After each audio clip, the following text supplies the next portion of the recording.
श्री गुरुवे नमः। अज्ञानमोहान्धे तमोपहाव्यां विवेकवैराग्य निधिप्रदाव्यां विश्वेशतत्त्वं प्रतिबोधिकाव्यां नमो नमः श्री गुरुपादुकाव्याम्।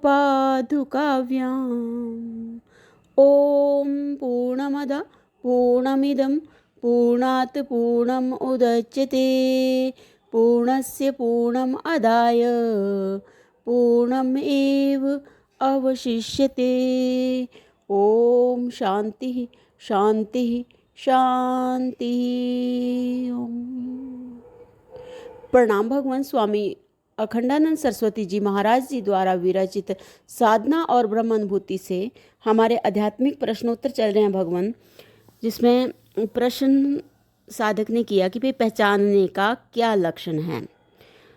तो उत्तर में स्वामी जी ने बताया कि भाई आत्मा में किसी प्रकार का परिवर्तन या संस्कार संभव है, इस भ्रांति को एवं शारीरिक स्थितियों में किसी प्रकार का परिवर्तन हो सकता है, इस मोह को नष्ट करके चित्त का इस प्रकार शांत हो जाना कि स्वयं परमात्मा ही सब कुछ है, परमात्मा के अतिरिक्त और कोई वस्तु नहीं, यह निश्चय कभी ना हटे, यही पहचानना है।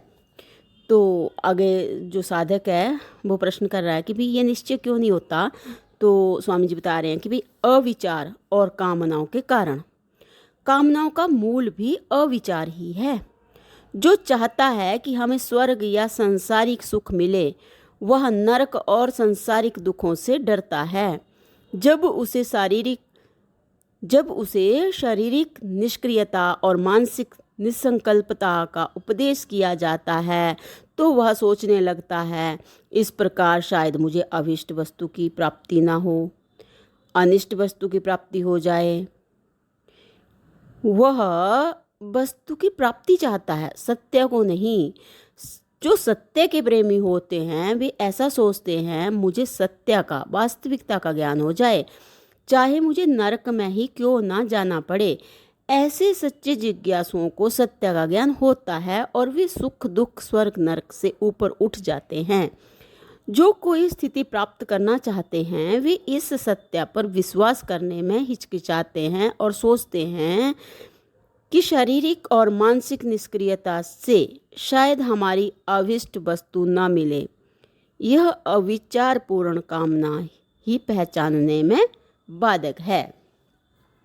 मैं भोगता हूँ और मैं करता हूँ, अर्थात मैं अपने प्रयत्न से अपनी इच्छा अनुसार परिस्थितियाँ उत्पन्न करके सुखी हो सकता हूँ, यह भाव ही आत्मोपलब्धि में प्रतिबंध है। यह भाव न भक्त में होता है और न ज्ञानी में। भक्त की दृष्टि में एकमात्र भगवान ही करता और भोगता है। भक्त में कर्तृत्व और भोक्तृत्व नहीं है। ज्ञानी की दृष्टि में तो उसमें कर्तृत्व और भोक्तृत्व की कल्पना ही नहीं हो सकती। यह अहंकार या अस्मिता अज्ञानजन्य है। विचार के द्वारा ज्ञान का उदय होता है।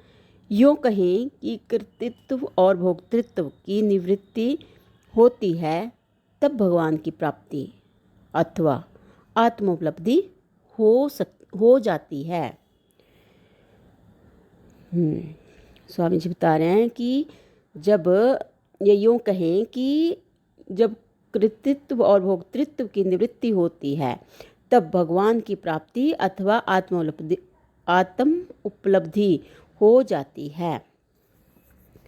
तो अगला प्रश्न है भगवान की, क्या आप कर्म की अपेक्षा ज्ञान को अधिक महत्व देते हैं और क्या यह बात गीता में प्रतिकूल नहीं पड़ती? क्या आप कर्म की अपेक्षा ज्ञान को अधिक महत्व देते हैं और क्या यह बात गीता में प्रतिकूल नहीं पड़ती? तो उत्तर में स्वामी जी बता रहे हैं कि कर्म शारीरिक है, कर्मयोग मानसिक है, सांख्य योग भी मानसिक है। कर्मयोग और सांख्य योग उपासना के ही भेद हैं। इन दोनों के द्वारा जिस ज्ञान की उपलब्धि होती है वह परमात्मा का स्वरूप है। उपासना साधन है और ज्ञान साध्य। इस दृष्टि से कर्मयोग और सांख्या योग दोनों की अपेक्षा ही ज्ञान क्षेत्र है। गीता की परिपाटी ऐसी है कि साध्य की अपेक्षा वह साधन को अधिक महत्व देती है। 12वें अध्याय में अद्वेष्टा और मैत्र आदि जिस भक्त को कहा गया है वह भगवान का प्रिय है,